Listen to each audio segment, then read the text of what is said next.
I am of the belief that old dudes owning multiple houses they leave to gather dust is why we're in this housing problem. Wealth inequality and housing as a investment vehicle are keys to this problem, yes. You know, you're thinking of old dudes like it's like one boomer with 2 houses. And more realistically, it's like BlackRock with like, you know, 4 million houses. That's your bigger issue. But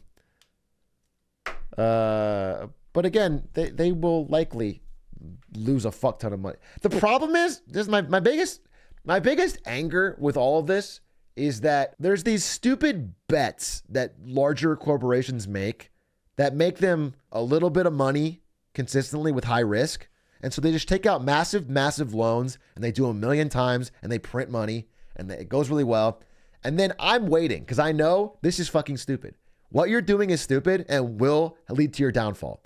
But then when it actually does, when the fucking check comes due, when they're buried in the mountain of debt, when finally their bad decisions catch up to them and they lose fucking $100 billion in a week and everything goes to shit, they just get a bailout.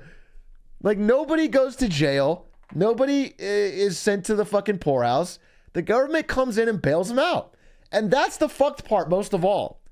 Because if they actually got truly fucked once, it would leave a fucking lasting impression and we wouldn't have these problems so much. Because there'd be serious personal risk if they made such dumb decisions.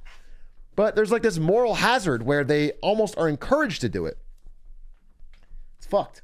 Dude, it's happening right now with commercial real estate, like fucking office buildings in downtowns. You know, these big office towers that are like half empty. So a lot of companies took out huge loans, $800 million loans to buy these office buildings, okay? And they can't make the payments on these loans anymore. But these scum fucks put into the contracts when they took out the loans that if they can't make their payments, they can give back the building rather than have to pay the rest. So what they're all planning to do is give back all of these buildings at once. Just return the keys to banks that can't do anything with them. And the bank takes a big fat loss. And then rebuy them at foreclosure, basically, from the bank for pennies on the dollar. And the banks will be fucking torpedoed, obviously, with these massive losses. But the government will bail them out because they've already implicitly guaranteed that all banks are going to get bailed out.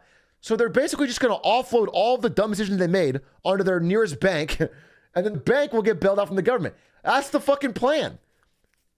I don't know if this plan will work, but that's what I'm understanding is currently the plan. And it's fucked. It's fucked. They should just get owned. It makes me mad. Hey, Shrek, what's the incentive for governments to bail out banks? Mass panic.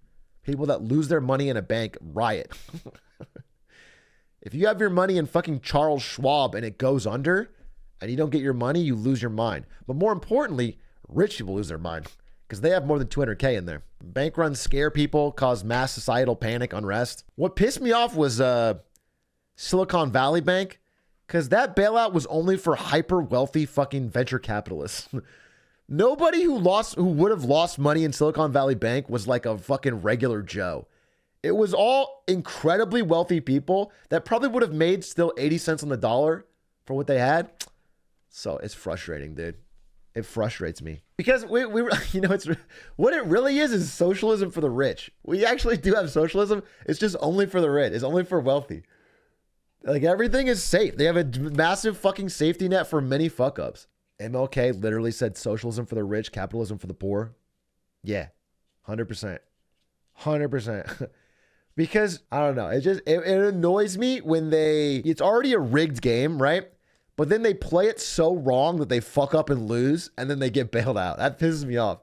If they were just allowed to lose, it would still kind of even out. Bailing out NFT investors is the ultimate burn. Well, they deserve it. Okay. NFT investors are like Christ's warriors. I'm not being too dramatic, but they really are like angels among us, but they're not sus. I feel like they're saviors, if they will. They're Christ-like.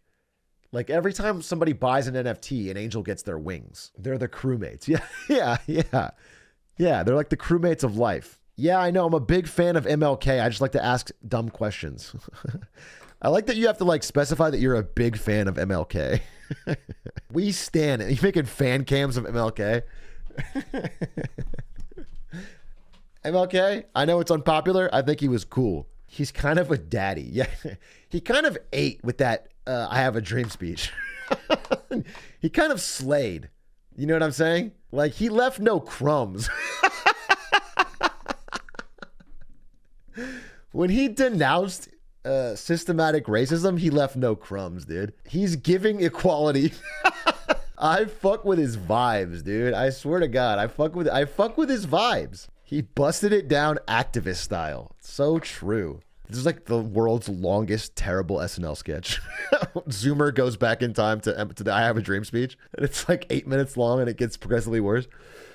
Jake Novak wrote it. He stars. He stars as MLK. He rizzed up America. I don't know that he did that. I think the only person who truly rizzed up America is JFK. He charmed the pants off America before he lost his head.